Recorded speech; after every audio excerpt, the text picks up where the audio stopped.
dando bienvenida también, como todos los domingos, a todas las familias que se conectan en este primer servicio de la Iglesia Bíblica de Cuernavaca. Reciban hasta su casa, hasta donde te encuentres, un cordial saludo de parte de toda esta bella familia que estamos hoy reunidos aquí.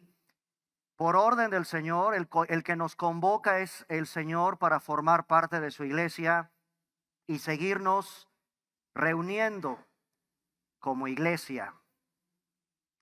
Hermanos, con ustedes en el primer servicio estamos estudiando la Biblia, por supuesto, a eso venimos, libro por libro, un panorama rápido, algunas enseñanzas básicas de cada libro de los 66 que tiene la Biblia. Es una mini biblioteca. Y estamos ni más ni menos que en Romanos capítulo 8. Romanos capítulo 8, versículos del 29 al 30. Me quise detener aquí porque se encuentra uno de los pasajes más hermosos, más profundos de la doctrina cristiana. Y si algo tenemos que amar los cristianos es la doctrina cristiana. Si algo tenemos que prepararnos, capacitarnos, estudiar es la doctrina cristiana. Entonces, como vamos llevando un panorama libro por libro, cuando llegamos a Romanos, pues es obvio, podríamos tardarnos años predicando Romanos, estudiando Romanos, enseñando Romanos. Todo cristiano debe estudiar Romanos. A fuerza. La debes de conocer esta carta, la debes de estudiar. Si ya la estudiaste, si ya la leíste, vuélvelo a hacer y vas a encontrar cosas nuevas. Así de maravillosa es la Biblia. Y nos vamos a concentrar en el capítulo 8, versículos del 29 al 30, en lo que los teólogos le llaman el ordo salutis en latín. Esta palabrita en latín significa el orden de nuestra salvación. En esta mañana quiero predicar como un hombre moribundo a hombres moribundos. Eso decía Richard Baxter, un puritano, un teólogo muy reconocido. Y en verdad, cada que venimos a la iglesia debemos recordar que somos como moribundos y sin Cristo muertos, sin ninguna esperanza. El predicador es un hombre moribundo también, que tiene que predicarle a hombres moribundos. Y cuando llegamos a pasajes como el de esta mañana, muchos no se quieren meter en problemas por la profundidad de la doctrina que hay en estos versículos. De hecho, hermanos, hoy en la iglesia cristiana hay una tendencia por eliminar lo bíblico, lo teológico, lo profundo, la verdad exigente de la Biblia. Tal pareciera que más bien en muchos lados hay una obsesión por alimentar a las multitudes hambrientas de mediocridad. Un mensaje y una predicación mediocre. Y eso muchas iglesias lo aceptan. Miren, acaba de pasar el 31 de octubre, no por Halloween. El 31 de octubre es una fecha importante en la historia de la iglesia. Por allá de los siglos XVI, siglo XVII, había unos poderosos predicadores cuyo objetivo era purificar la iglesia de Inglaterra. Estudien esa parte de la historia, hermanos. Cómo por allá del lejano siglo XVI, siglo XVII, Dios levantó un grupo de predicadores cuyo objetivo era purificar la iglesia en Inglaterra. De hecho, en 1662 fueron tan fieles que fueron expulsados de muchas iglesias. A esto se le conoce como la gran expulsión. La gran expulsión de 1662 de un grupo de hermanos nuestros conocidos en la historia como los puritanos. Los puritanos, hombres que pedían, fíjense lo que le pedían a la iglesia de Inglaterra en aquel entonces, y es lo que debemos de pedirle a la iglesia de nuestro siglo: orden, disciplina, profundidad de estudio doctrinal, minuciosidad en el estudio de las escrituras. Yo creo que se volverían a morir los puritanos si vieran cómo está la iglesia de hoy.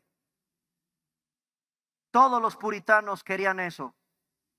Volvamos entonces como iglesia bíblica a recordar a esos hombres, porque nuestra generación necesita desesperadamente este libro. Nada más. Hay un profeta, pónganme ahí un separadorcito en Romanos, por favor. Vamos al libro del profeta Amós.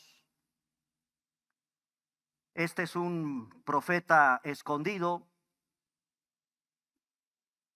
Está escondido. Está después de Ezequiel, Daniel, Oseas, Joel, Amós, capítulo 8. Amós, capítulo 8. Ya estudiamos en esta serie un poco acerca de este profeta, pero quiero recordar un pasaje extraordinario en el libro del profeta Amós, capítulo 8, versículos del 11 al 12. He aquí, dice el profeta Amós, capítulo 8, versículos del 11 al 12. He aquí, vienen días, dice Jehová el Señor, en los cuales enviaré hambre a la tierra, no hambre de pan, ni sed de agua, sino de oír la palabra de Jehová. E irán errantes de mar a mar, desde el norte hasta el oriente, discurrirán buscando la palabra de Jehová y no la van a hallar. Esta, hermanos, es una de las maldiciones más espantosas cuando los arroyos de la revelación divina se secan.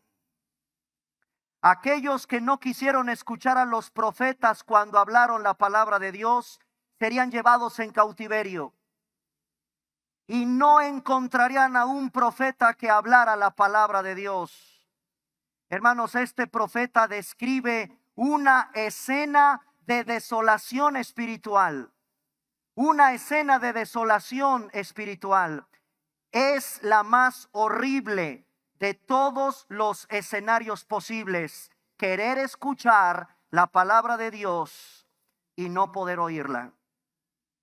Querer escuchar a Dios y no escuchar su palabra. Eso es horrible. Bueno, hermanos, el mundo de los incrédulos de hoy no quiere escuchar la palabra del Señor. Y los falsos cristianos de hoy tampoco quieren escuchar esa palabra. Pero en esta iglesia sí. Nosotros sí queremos escuchar en esta mañana la palabra del Señor en doctrina. Y ni modo, hay que ir a Romanos capítulo 8, versículos desde el versículo 29 hasta el versículo 30, para seguir estudiando y terminar en esta mañana con este famoso Ordo Salutis. Aquí hay 5 principales elementos que el Espíritu Santo le puso al apóstol Pablo cuando dictó la carta a Tercio. Tercio, recordamos, es el secretario, el amanuense, que está escribiendo esta magistral carta de doctrina cristiana. Y aquí encontramos cinco elementos importantísimos en el plan extraordinario de nuestra salvación. Quiero recordarles lo que les dije hace una semana. son eslabones a los que llamó, a los que conoció, los predestinó, los hizo a la imagen de su Hijo, y a los que predestinó los llamó, los justificó, los glorificó. Todos estos son eslabones irrompibles. Es una unidad indisoluble. Abarca a todos los creyentes de todos los tiempos. Estos elementos son secuenciales y simultáneos al mismo tiempo.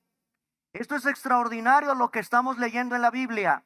Son simultáneos, secuenciales, indivisibles, distintos. No se pueden separar, no se pueden distinguir. Dios ha hecho en cada uno de ellos una parte indispensable de una unidad para comprender hasta donde aquí nuestra jicarita que traemos aquí nos permita indagar lo que Dios hizo por salvarnos. ¿Cuáles son los elementos del Ordo Salutis? Presciencia de Dios, predestinación, llamamiento, justificación y glorificación. Estos son los 5 elementos teológicos, doctrinales que conforman el Ordo Salutis. Pero hace una semana hicimos una tarea. Lo complementamos todavía más y al primero hicimos una lista de 8. Espero que la hayan traído, sus apuntes, y si no, de todos modos, ahorita lo repasamos. Hicimos un complemento, porque no todo está ahí. Hay que ir a Efesios, a Gálatas, al Antiguo, al Nuevo Testamento para tener una idea más clara, más asombrosa. Y entonces hicimos una lista de 8 aspectos. 1, un conocimiento previo, predestinación, elección. Número 2, un llamamiento eficaz. La regeneración o el nuevo nacimiento están en este segundo punto. Número 3, lo que llamamos la conversión. Y en esta conversión tiene que haber arrepentimiento y fe.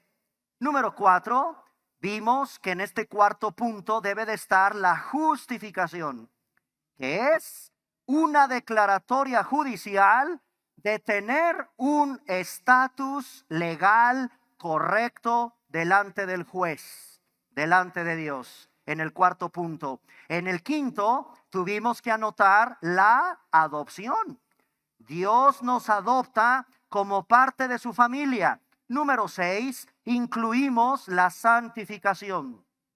Este crecimiento progresivo en santidad. Número 7, hablamos de la perseverancia. El cristiano permanece en Cristo. Y número 8, la glorificación. Si tú tomaste nota, ya tienes más completo el Ordo Salutis. Ahora, fuiste escogido, fuimos llamados, fuimos salvos. Por eso crees la Biblia y por eso crees en el Evangelio. ¿Sabes por qué tú sí crees en la Biblia? ¿Sabes por qué tú sí crees en el Evangelio? Es decir, tú sí estás consciente de que eres un pecador necesitado del perdón que te ofrece Jesucristo en esa cruz. ¿Sabes por qué tú sí lo crees? Porque fuiste escogido. Porque fuiste llamado. Porque eres salvo. Cuesta trabajo comprender la gama completa de nuestra redención. Y para poder creer, tienes que estar vivo. Tuviste que haber nacido de nuevo y ya no estar muerto. Por eso tú sí crees en la Biblia. Por eso tú sí vienes a la iglesia. Bueno, por convicción, no por imposición. todos los que estamos en este primer servicio, yo espero que vengas de propia voluntad porque sabes que tengo que ir a la iglesia, tengo que ir a adorar a mi Dios, tengo que formar parte de su iglesia. ¿Por qué crees eso? Porque eres salvo. ¿Por qué traes la Biblia? Porque tú la crees. ¿Por qué crees en el Evangelio? Pues porque fuiste escogido. Martín Lutero, apenas que este 31 de octubre se conmemoró un aniversario más de lo que hizo ese monje clavando en la puerta de la catedral de Wittenberg en Alemania sus famosas 95 tesis. Martín Lutero decía, el hombre es como una columna de sal. Sí, como la mujer de Lot. ¿Se acuerdan de la mujer de Lot? El hombre es como un tronco. El hombre es como una piedra. Es una estatua sin vida, que no usa ni la boca, ni los oídos, ni los ojos, ni sus sentidos, ni su corazón, hasta que haya sido regenerado por el Espíritu Santo. Millones y millones de seres humanos, ahorita que salgas de aquí, a menos que sean cristianos, son estatuas de sal en la calle, en la oficina, en la escuela, en tu negocio, tus vecinos, tus amigos, tus compadres, tus jefes que no son cristianos, son estatuas sin vida. No tienen lo que tú y yo tenemos, y eso no te debe de hacer ni el pomposo e engreído, sino con humildad ve y compárteles el glorioso evangelio de la gracia salvadora de Dios, porque ese muerto viviente, esa estatua que por mucho oído, ojo tenga, ni ve, ni oye, necesita ser regenerado por el Espíritu Santo. Entendamos entonces, para entender el Ordo Salutis, hermanos, entendamos primero bien nuestra condición humana, muerta, ciega. Un muerto no tiene capacidad de respuesta, no tiene impulso, no tiene entendimiento. Así estábamos sin Cristo, oscurecidos bajo el poder de Satanás. Tú puedes hablarle a una persona la verdad, puedes ir con la Biblia, con la verdad, y no cambia nada. Tú no cambias a nadie, querido. No, hermanos, ustedes y yo no cambiamos a nadie. El verdadero evangelio ofende. Cristo ofrece vida. Cristo es el que te ofrece esa vida. Pero sin Él, sin que Él actúe, no tenemos la capacidad ni de venir a Cristo, ni de recibir a Cristo. Hay un pasaje extraordinario en el Evangelio de Juan que explica esto. Vamos a Juan capítulo 6. Déjenme darles este panorama para entender el Ordo Salutis. Juan capítulo 6, versículo 37. Quiero que noten con todo cuidado cómo en el Evangelio de Juan, cuando lo estudiamos en esta serie, la Biblia libro por libro, yo les dije que los teólogos dicen que Juan es el Everest de la teología cristiana, porque Juan, vaya que hay demasiada enseñanza, y aquí en el capítulo 6 nos da una prueba de la profundidad doctrinal teológica que hay en este Evangelio. En el capítulo 6, versículo 37, todo lo que el Padre me da, vendrá a mí, y el que a mí viene, no le echo fuera. Versículo 40, y esta es la voluntad del que me ha enviado, que todo aquel que ve al Hijo y cree en Él, tenga vida eterna, y yo lo resucitaré en el día postrero. Versículo 44, ninguno, escuchen lo que es que escuchemos la profundidad de lo que está diciendo Cristo. Ninguno puede venir a mí si el Padre que me envió no le trajere, y yo lo resucitaré en el día postrero. Vayan al versículo 64. Pero hay algunos de vosotros que no creen, porque Jesús sabía desde el principio quiénes eran los que no creían y quién le había de entregar. Versículo 65, y dijo: por eso os he dicho, vean el énfasis que hace Jesucristo, ninguno puede venir a mí si no le fuera dado por el Padre. Toda la Trinidad, lo que tú y yo conocemos como Trinidad, está involucrada en tu salvación. El Padre te atrajo, el Espíritu Santo te dio vida, te regeneró y Cristo te liberó.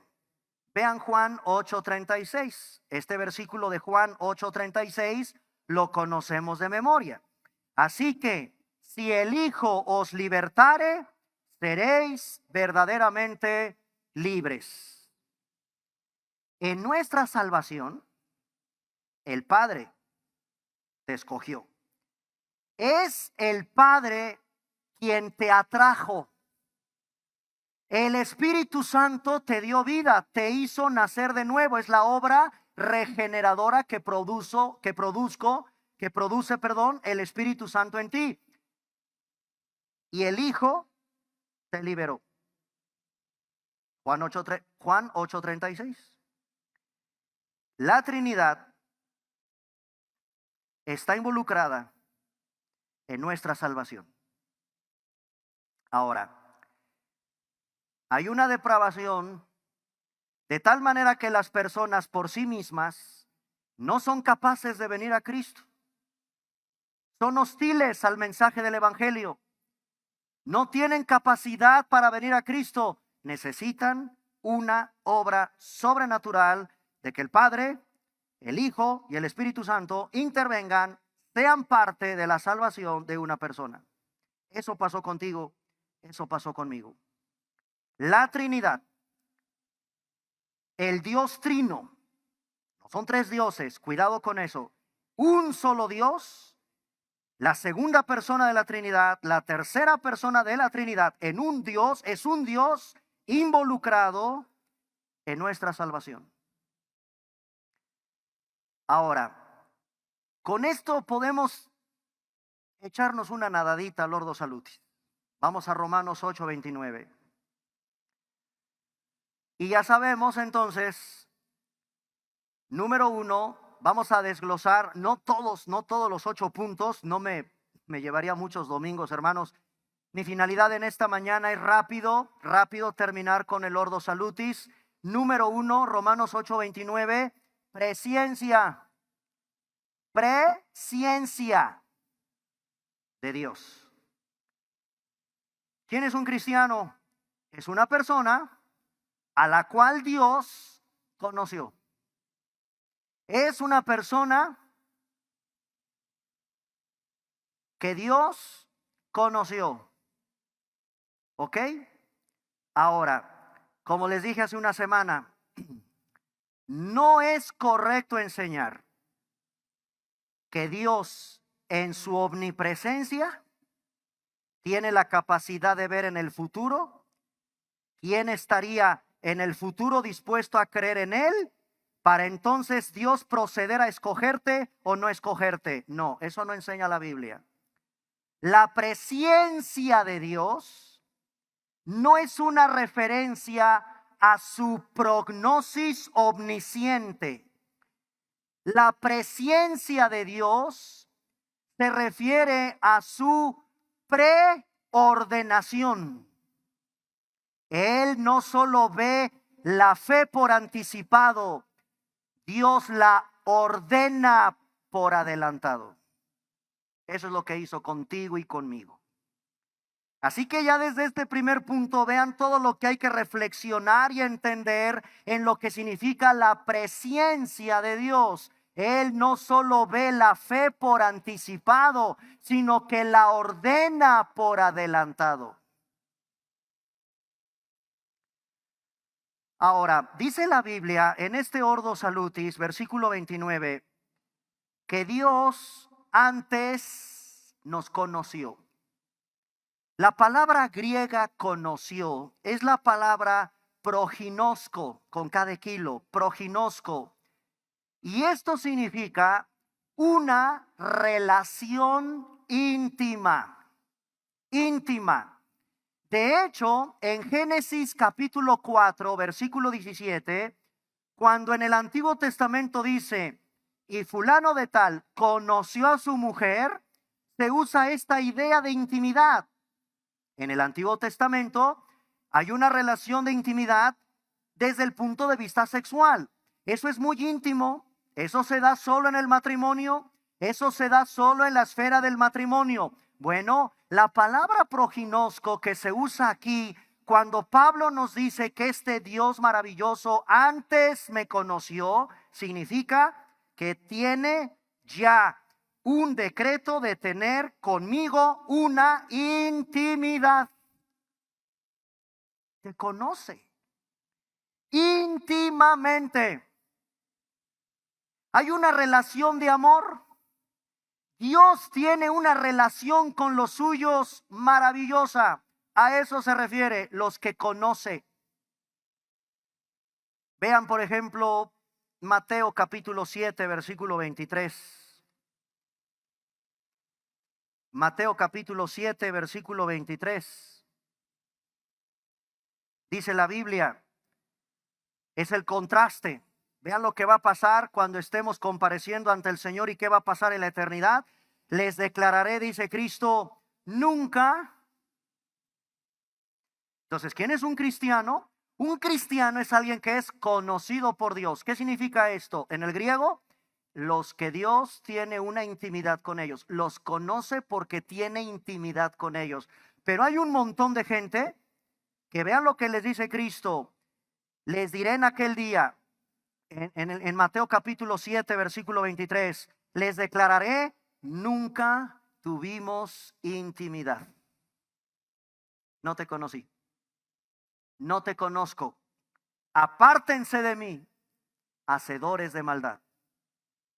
¿Quién es entonces, a contrario, un cristiano? El que sí fue, al que Dios conoció con esa relación de intimidad, de amor con la que Él te escogió. ¿Desde cuándo? ¿Desde que tú recibiste a Cristo como Señor y Salvador? No, no, eso lo hizo desde la eternidad pasada. Ahora, en Romanos 8:29, después de la palabrita conoció, ya saben que es proginosco, ahora viene esa palabrita que a todo mundo nos vuela la cabeza. Te predestinó.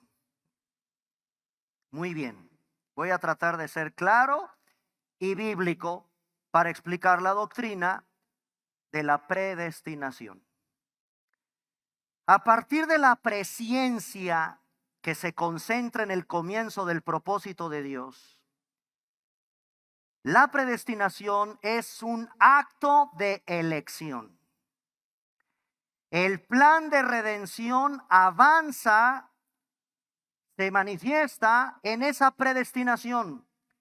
Se concentra con ese propósito de Dios en un acto de elección. La palabra predestinar viene del griego prorizo y significa una designación con la cual se determina por anticipado algo. Prorizo, que es de donde viene esta palabra tan compleja como la predestinación, es una designación con la cual se determina por anticipado. El Señor ha predeterminado el destino de cada persona que cree en Él. Hermanos, gran parte del evangelismo contemporáneo da la impresión de que la salvación está condicionada a tu decisión por Cristo, que hagas por Cristo. Pero no es así. Debido a lo que Dios decidió con respecto a ti antes de la fundación del mundo, es que tú creíste en el evangelio y te arrepentiste de tus pecados. nosotros estamos en capacidad de escoger al Señor porque Él anticipadamente decidió escogerte a ti primero. Tú y yo estamos en esta mañana, y a ti, mi amigo, que tal vienes por primera vez o estás escuchando la transmisión ahí desde tu casa y estás sin Cristo, debo decirte que en esta mañana tú tienes la capacidad de escoger al Señor, pero si lo haces, ¿sabes por qué? Fue porque Él te escogió primero. Efesios capítulo 1, versículo 7. Efesios, la carta preciosa de los Efesios, capítulo 1, versículo 7, nos entrega estas verdades el apóstol Pablo a la iglesia de Éfeso en el capítulo 1, versículo 7. En quien tenemos redención por su sangre, el perdón de pecados, según las riquezas de su gracia, que hizo sobreabundar para con nosotros en toda sabiduría e inteligencia, dándonos a conocer el misterio de su voluntad, según su beneplácito, el cual se había propuesto en sí mismo. Versículo 11.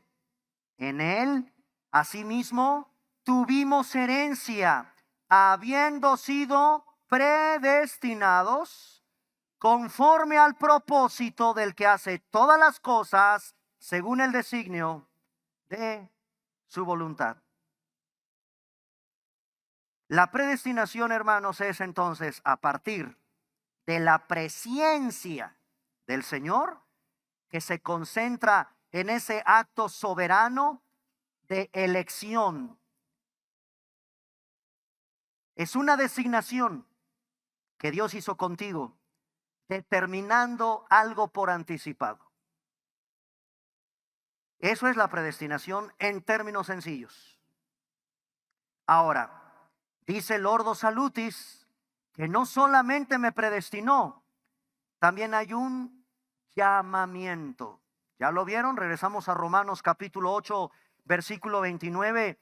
A los que antes conoció, la palabra conocer, les dije en el griego, ¿cuál es? Proginosko. Ahora dice, nos predestinó. Y esta palabra predestinar es proorizo, para que fuésemos hechos conforme a la imagen de su Hijo. Ahora, versículo 30. Y a los que predestinó, a estos también llamamiento. Llamamiento. Aquellos cuyos corazones obra el Espíritu Santo para llevar a tener una fe salvadora en Cristo. Los teólogos dividen el llamamiento interno y el llamamiento externo. ¿Qué es el llamamiento interno? El que Dios hace a tu vida a través del Espíritu Santo. Ese nadie lo ve. Y el llamamiento externo te toca a ti y me toca a mí. Habla, predica y anuncia el Evangelio. Ese es el llamamiento externo. Pero ese no cambia a nadie. El que verdaderamente cambia, el que verdaderamente, al quien verdaderamente va a venir rendido a los pies de Cristo, es aquella persona que fue sensible al llamamiento interno, y ese llamamiento interno solo lo hace el Espíritu Santo. Vean Romanos, ahí mismo en Romanos capítulo 10, versículo 14. Romanos capítulo 10, versículo 14. ¿Cómo pues invocarán a aquel en el cual no han creído? ¿Y cómo creerán en aquel de quien no han oído? ¿Y cómo oirán sin haber quien les predique? ¿Y cómo predicarán si no fueren enviados? ¿Ya ven? Este es el llamamiento externo que la iglesia tiene que dar. Tú tienes que predicar el Evangelio, tú tienes que anunciar la gracia salvadora de Dios como un llamamiento externo. Pero el verdadero llamado que hace una conversión genuina lo hace el Señor a través de su Santo Espíritu. Hermanos, necesitamos ese llamamiento interno para ser salvos. Que el Señor con su Espíritu te haya llamado. Las Escrituras no enseñan en ninguna parte que Dios escoja a los incrédulos para condenación. Esto es también muy importante, porque aquí es donde entra el debate teológico de muchos problemas en saber, bueno, ¿y qué culpa tienen entonces los que no fueron escogidos y se van a ir al infierno? Están condenados en sus pecados. A ver, ¿ya estudiaste que la Biblia no enseña en ninguna parte que Dios escoja incrédulos para condenarlos? No. No, eso no enseña la Biblia. Dios predestina a los creyentes para vida eterna, pero la Biblia no dice que Él predestine a los incrédulos a la condenación eterna. Estas dos verdades nos pueden parecer paradójicas, pero estamos seguros de que estamos en una armonía perfecta con un Dios de salvación. Los incrédulos son condenados por su propia incredulidad, no por predestinación de Dios. Así tienes que estudiar estas doctrinas. Los incrédulos son condenados por su propia incredulidad, no por predestinación de Dios. Hermanos, cabe hacer mención que sí existe el decreto o la doctrina de la reprobación. Esa hay que estudiarla. La doctrina de la reprobación, decía Calvino, el decretum horribile. Es un decreto espantoso, es un decreto aterrador y está en la Biblia. Sí está en la Biblia. Aquellos que están condenados en sus delitos y pecados, que no fueron conocidos por Dios como tú, que no fueron llamados por Dios o predestinados como tú. Este decretum horribile, como le decía Calvino, está en Primera de Pedro, capítulo 2, versículo 8. El apóstol Pedro, en su primera carta, capítulo 2, versículo 8, vean lo que dice. Y Primera de Pedro, capítulo 2, versículo 8. Y piedra de tropiezo y roca que hace caer, porque tropiezan en la palabra siendo desobedientes, a lo cual también fueron decreto aterrador destinados.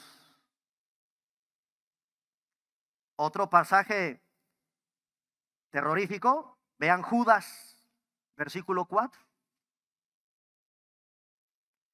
¿Cómo se llama eso en la teología? La doctrina de la reprobación. Y vean Judas, versículo 4. Judas, versículo 4, porque algunos hombres han entrado encubiertamente. ¿Qué dice ahí entre líneas? Los que desde antes habían sido destinados para esta condenación. Con razón, uno de los más brillantes teólogos de la historia le decía el decretum horribile. El decreto o la doctrina de la reprobación. Pero el pasaje que más explica la doctrina terrible de la reprobación es Romanos capítulo 9. Ese sí se lo vamos a dejar de tarea a todos mis hermanos del primer servicio. No es la predicación de esta mañana.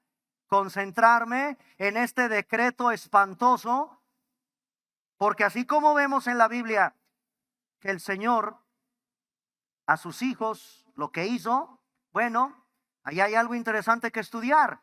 Los incrédulos son condenados por su propia incredulidad. Pero hay un decreto por ahí interesante, aterrador, que hay que estudiar.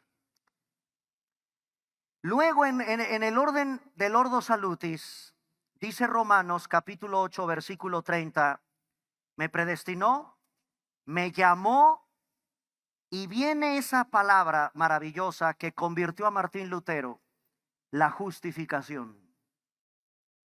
La justificación, Romanos capítulo 8, versículo 30, a los que predestinó, a estos también llamó. A los que llamó, a estos también justificó. Hermanos, que Dios te libre el día que tengas que comparecer como acusado ante un juez y seas culpable. Es horrible. Si cuando te cachan en una falta, te pasas un alto, vas a exceso de velocidad, es muy incómodo que te llegue la autoridad y te van a imponer una sanción. Ahora imagínate todas estas personas que tienen que comparecer porque fueron descubiertas, fueron en flagrancia, dicen los abogados, cometieron un delito. Y vaya que si cometes un delito vas a tener que asumir todo un proceso penal en la cárcel y vas a tener que enfrentar un juez porque tu estatus legal habla de que eres culpable. Bueno, hermanos, todos somos culpables. En esta mañana entiende, hay en la justificación una declaración legal. Es una declaración forense de justicia. No es una impartición, no, Dios simplemente te declarará, te va a entregar la justicia de otro en tu favor. Tú no eres justo, no. Por tu propia naturaleza, por muy buenas obras que tú hagas, tú ni yo somos justos. Romanos 3:10, no hay justo, ni aún. Entonces, ¿qué problemón? Estoy en deuda, tengo una pena sobre mi vida, soy culpable, necesito una declaratoria judicial de inocencia. A eso se le llama justificación. Justificación cambia tu estatus legal delante de Dios. Y un cristiano tiene limpio su expediente ante Dios. ¿Por qué? Porque eres muy bueno, porque das mucha ofrenda a la iglesia, porque barres muy bien la iglesia. No, por la sangre de Cristo, por la justicia de Cristo, por la justicia de Cristo. Él es el que te imputa, Él es el que te imparte, Él es el que te da esa justicia sobre el creyente. Se da un cambio instantáneo cuando tú te arrepentiste de tus pecados y creíste en el evangelio. El estatus cambió. No es una transformación gradual, se da en un instante cuando Dios declara sobre tu vida la inocencia. Ahora, ¿cómo puede Dios declarar justos a los que son culpables? Porque tú y yo somos culpables. Y tanto es una corrupción declarar inocente a un culpable como condenar a un inocente. ¿Cómo le hace Dios? Si ustedes estudian Proverbios, capítulo 17, rápido, vean Proverbios 17:15. A ver, vamos a tratar de entender cómo solucionó Dios. Porque tú eres culpable. ¿O qué? ¿Pretendes sobornar a Dios con dinero? ¿Cómo le haces para no ser culpable? No se puede. Vean Proverbios 17:15. ¿Qué somos tú y yo desde la perspectiva bíblica? Impíos, pecadores, bajo el juicio de Dios. ¿Ya viste lo que la sabiduría de Salomón y lo que el Espíritu Santo nos revela en Proverbios 17:15? El que justifica ¿a quién? A mí que soy impío, y el que condena al justo, ambos son. ¿Cómo soluciona Dios eso si tú eres un impío?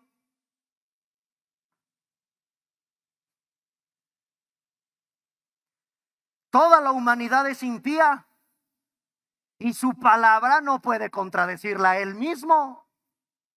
Es una abominación. ¿Ya viste lo que dice Dios? Que es una abominación que Él en verdad te justifique porque tú eres un impío. ¿Cómo solucionó Dios eso? ¿Cómo puede declararte Dios justo a aquellos que realmente son culpables sin ser abominable? Respuesta: doctrina de la imputación. Vean cómo todo se va entretejiendo en los maravillosos estudios que tenemos que hacer de la Biblia. ¿Cómo solucionó Dios el haberte a ti, impío, que me escuchas, siendo yo el primero? ¿Cómo te justificó si tú eres un impío? Doctrina de la imputación. Es un doble acto. Es decir, Dios acredita nuestro pecado a Cristo. A Él lo castiga en nuestro lugar.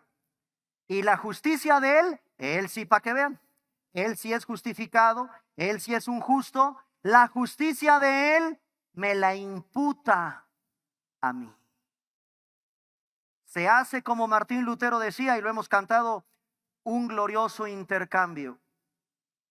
¿Cómo solucionó Dios eso? Tu pecado lo llevó a Cristo, lo condenó, lo juzgó, y la justicia de Él se te imputa a ti y a ti te declara inocente. Él fue castigado en nuestro lugar, Jesucristo. ¿Dónde estudiamos esta doctrina de la imputación? En 2 de Corintios, capítulo 5, versículo 21. La segunda carta del apóstol Pablo a los Corintios, capítulo 5, versículo 21. Ahí está, hermanos, de manera magistral, lo que pasó en esa cruz, contigo y conmigo, hablando de cómo el Señor te logra justificar y cómo es que Él puede justificar a un impío, al que no conoció pecado. ¿Quién es ese? Jesucristo. Por ti y por mí lo hizo pecado. Ahora vean, para que la justicia de Él sea a nosotros, acreditada a nosotros. Así solucionó Dios Proverbios 17:15. Es un acto de amor. Maravilloso lo que el Señor hizo. Muy bien, vamos a dejar hasta aquí nuestro estudio. Ya nada más el próximo domingo les comparto un poquito de la glorificación para terminar completo nuestro Ordo Salutis. Hay que asimilar estas doctrinas poco a poco. Todo lo que el Señor hizo, lo que Él hace con sus hijos, en su presencia, en la predestinación, en el llamamiento que Él te hizo, en esa preciosa declarado inocente. ¿Cuál es el veredicto del tribunal de Dios? Te declaro inocente. ¿Por qué? Porque veo la justicia de mi Hijo en ti. A Él sí es perfecto, Él es santo, Él es justo. Esa justicia se te imputa a ti. Te declaro inocente. Y a Él lo castigué en esa cruz. Wow. La glorificación, bueno, vamos rápido. La glorificación es la transformación radical de mi cuerpo. Me va a perfeccionar en santidad. El Señor me hará apto para la vida eterna, para el nuevo cielo y la nueva tierra, en una perfecta comunión con el Dios Trino. El teólogo Murray describe de un modo útil la glorificación como la redención completa y final de la persona en su totalidad. Cuando todos nosotros seamos transformados en la integridad de nuestro cuerpo, según la imagen del Cristo resucitado. Cuando el mismo cuerpo de nuestra humillación será transformado y semejante al cuerpo de la gloria de Cristo. ¿Dónde se estudia la glorificación? En Filipenses 3:21, en Romanos capítulo 8, versículo 18. Eso es glorioso. Ya no habrá más pecado en nosotros. Se elimina para siempre. Eso es parte de la glorificación. Y con eso, hermanos, damos un panorama rápido al Ordo Salutis que el Espíritu Santo le pone a Pablo cuando dirige esta hermosa carta a la iglesia de Roma.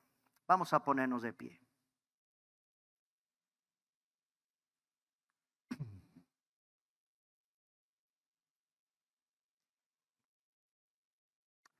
Padre, gracias por permitirnos, Señor, asomarnos un poquito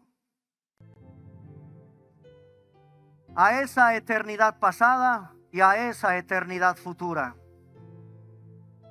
En este plan glorioso, maravilloso de nuestra redención, a donde tú, al único Dios vivo y verdadero, estás involucrado en nuestra salvación. Nosotros creemos, Señor, porque así lo determinaste de antemano. Gracias, Padre, por tu palabra en esta mañana, que creemos firmemente que has hablado a tu pueblo para volverle a recordar la importancia, lo maravilloso que es estudiar todas estas enseñanzas que vienen de tu corazón. Nos las revelaste a quienes precisamente nos conociste, nos llamaste, nos predestinaste, nos justificaste y nos glorificaste. ¿Cómo no hemos de alabar? ¿Cómo no hemos de seguir adorando tu santo nombre? Te cantamos pues, bendito Señor. Amén.